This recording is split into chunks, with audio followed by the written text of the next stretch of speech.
Udah. Apa kabar semuanya? Baik.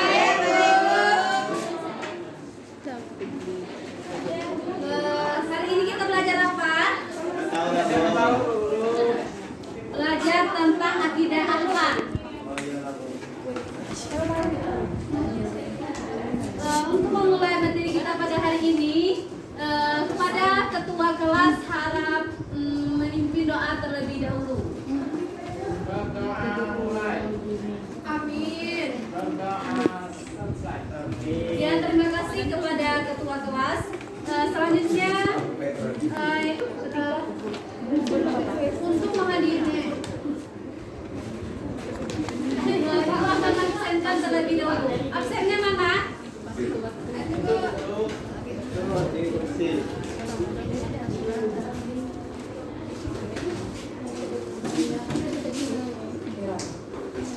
Ini apa tuh?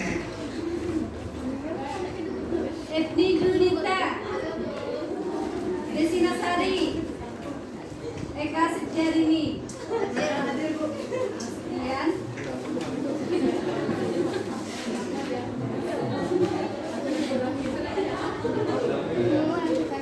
untuk pertemuan kali ini, Ibu akan mengajar tentang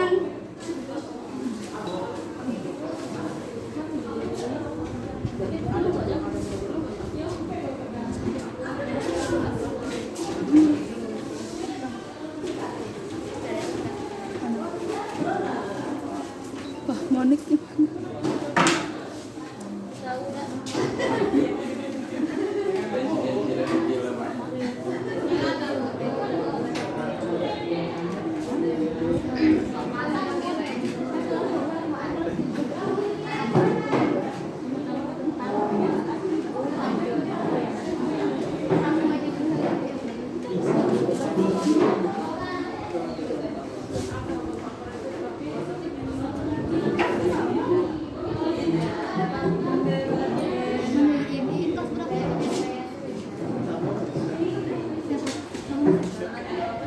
Sebelum kita memasuki materi kita pada hari ini, ada yang tahu apa itu ada membaca Al-Quran dan ada berdoa?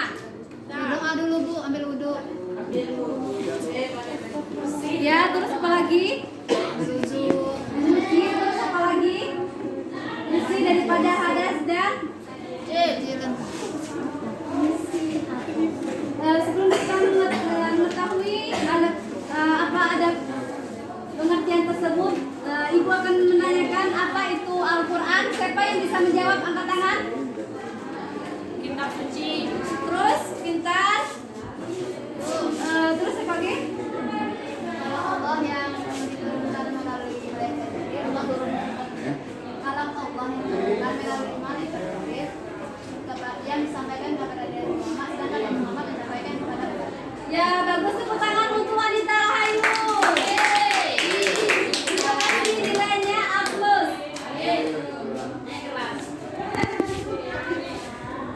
Ada yang tahu lagi apa itu Al-Quran? Iya. diturunkan kepada Nabi Muhammad. Ya, betul sekali. Semuanya pintar-pintar anak Ibu.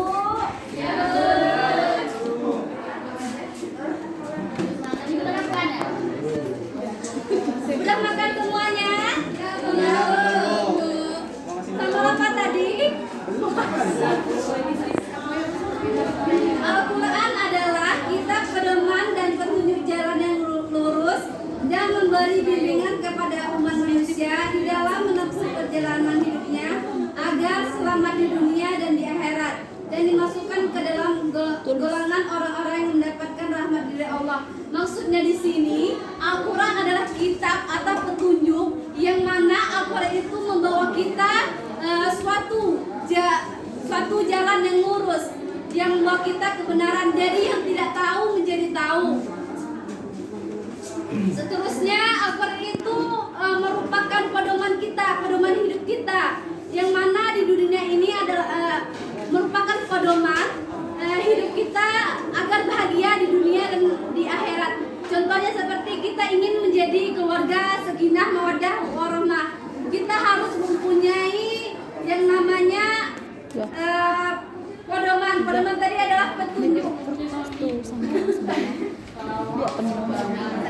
Karena apa? Karena Al-Quran itu lebih utama dibandingkan dengan ilmu-ilmu yang lain.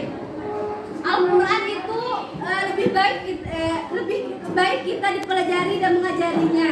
Selanjutnya apa? Ada yang tahu ada pada cara membaca Al-Quran? Terus apa lagi? Bersuci dulu. Bagus sekali. Ada membaca Al-Quran, yaitu yang pertama membaca dalam keadaan bersuci, duduk sopan dan tenang. Maksudnya di sini membaca Al-Quran dalam keadaan suci, bersih daripada hadas kecil dan hadas besar. Apakah tahu ada hadas kecil dan hadas besar itu apa? Kencing itu hadas kecil.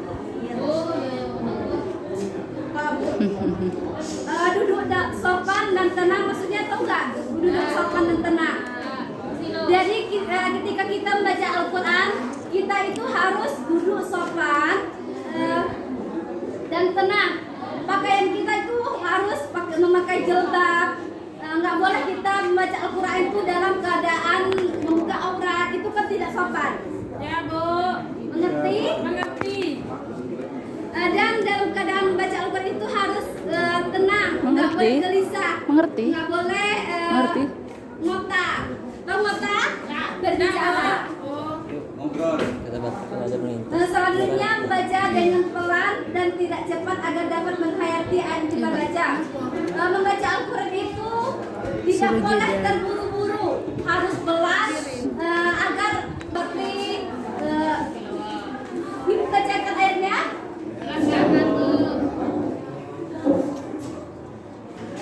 Contohnya membaca Al-Quran dengan pelan dan tidak cepat seperti A'udzu billahi minasyaitonir rajim.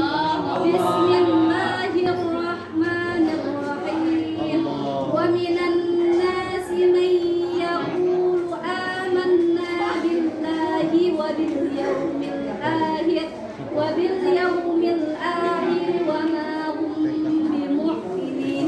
Jadi cara kita membaca Al-Quran itu harus tenang, tidak boleh cepat.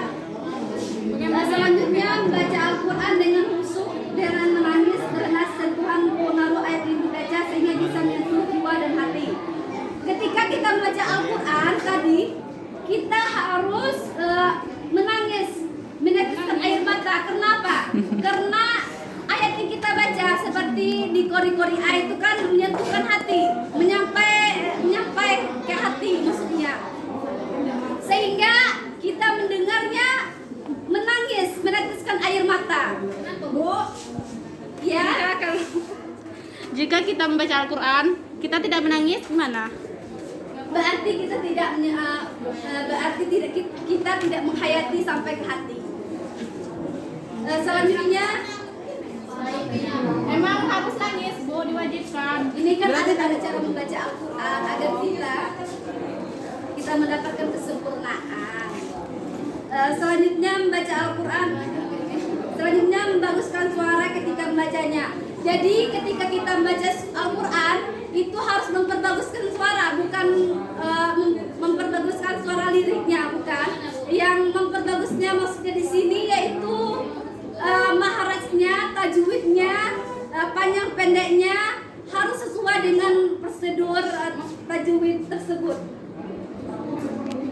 Selanjutnya membacanya itu harus dengan jelas. Coba Devi praktekkan cara membaca Al-Quran itu dengan jelas, fasih, panjang pendeknya, tajwidnya. Ayat apa, Bu? Bismillah. A'udzu billahi minasyaitonir rajim. Bismillahirrahmanirrahim. Alhamdulillahi rabbil alamin. Shadaqallahul azim. Ya, tangan untuk Devi. Bisa, di mana kamu ngaji? Di rumah. Rajin. Idaman. Selanjutnya membaca Al-Quran dimulai dengan istihad adalah sebuah usaha yang bersungguh-sungguh. Jadi ketika kita membaca Al-Quran itu harus dengan sebuah istihad, dengan bersungguh-sungguh. Nah, tidak boleh melalaikan, apalagi untuk tidak bersungguh-sungguh. Selanjutnya berkaitan dengan baca Al-Quran, anak-anak ada yang tahu nama-nama kitab yang wajib kita ketahui? Yang pertama Al-Quran. Bukan. Nama-nama kitab yang wajib kita ketahui.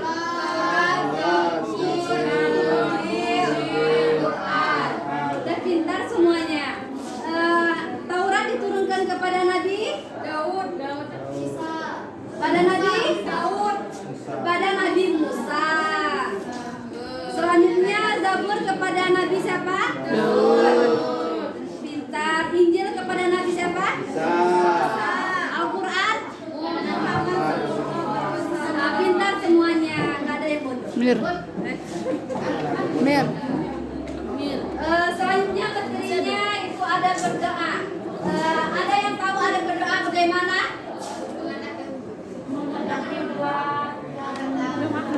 Khusyuk, duduk yang tenang. Ya betul. Berdoa adalah senjata orang yang beriman, karena dengan berdoa seorang hamba dengan sendirinya telah menyatakan kelemahan, kebutuhan sekaligus kekurangannya agar pertolongan dari Zat Penguasa alam semesta Allah Subhanahu wa taala.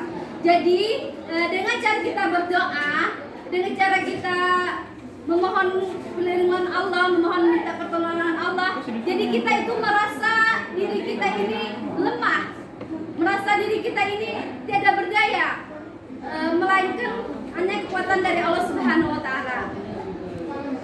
Selanjutnya adab-adab berdoa. Yang pertama yaitu dengan menghadiri hati. Maksudnya di sini dengan cara menghadiri hati kita merasa salah satu kuncinya adalah ihsan. Ihsan artinya merasa Allah itu dekat dengan kita di mana dan bagaimanapun Allah itu melihat kita.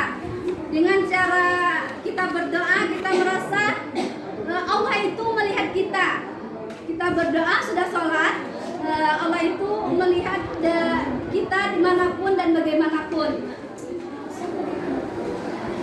Selanjutnya dengan rasa takut dan penuh harapan. Di sini maksudnya dengan rasa takut dan penuh harapan yaitu ragu. Gak boleh yang namanya ada keraguan di dalam kita berdoa. Karena kenapa? Sebab kalau kita ragu atau tidak.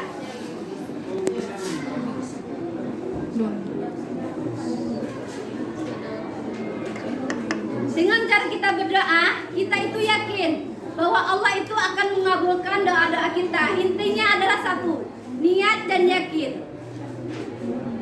Selanjutnya dengan suara lembut. Sedang dikatakan dengan suara lembut. Di dalam kita berdoa, kita itu tidak boleh keras. Maksudnya di sini kita minta kepada ya Allah ya Tuhanku, semoga aku bisa menikah dengan dia misalnya. Misalnya itu kan misalnya semoga aku bisa diperjodohkan, bisa dipertemukan sama seseorang itu. Jadi kita tuh berdoa dengan secara keras sehingga tetangga kita mendengar apa yang kita bicarakan. Itu tidak boleh. Berdoa itu harus dengan cara lembut, dengan mengibah dan meratap. Maksudnya sini mengibah itu dengan berdoa itu kita ibah kayak gitu. Praktekan ya? Iya, ada apa? Seandainya Bu ya, saya ingin berdoa, terus berdoa itu tanpa suara, melalui hati, isyarat, itu bisa Bu? Bisa. Terima kasih. Terima kasih kepada saudari Kelina sudah bertanya.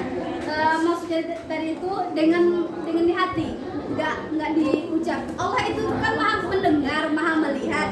Jadi apa yang kita ucapkan dari hati, biarpun orang nggak tahu, setidaknya Allah tuh tahu apa yang kita lakukan. Biarpun orang semuanya tidak melihat apa yang kita perbuat. perbuat selama ini. Contohnya seperti dosa zina. Zina itu kan tidak melihat, orang nggak dilihat kan. Jadi Allah itu melihat apa yang isi hati kita, apa yang kita perbuat selama ini.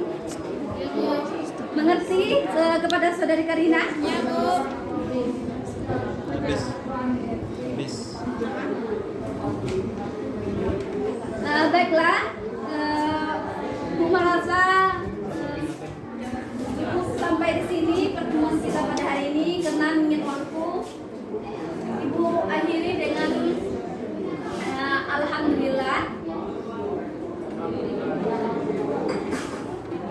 Baiklah, assalamualaikum warahmatullahi wabarakatuh. Kepada ketua harap berdoa. Amin. Ya,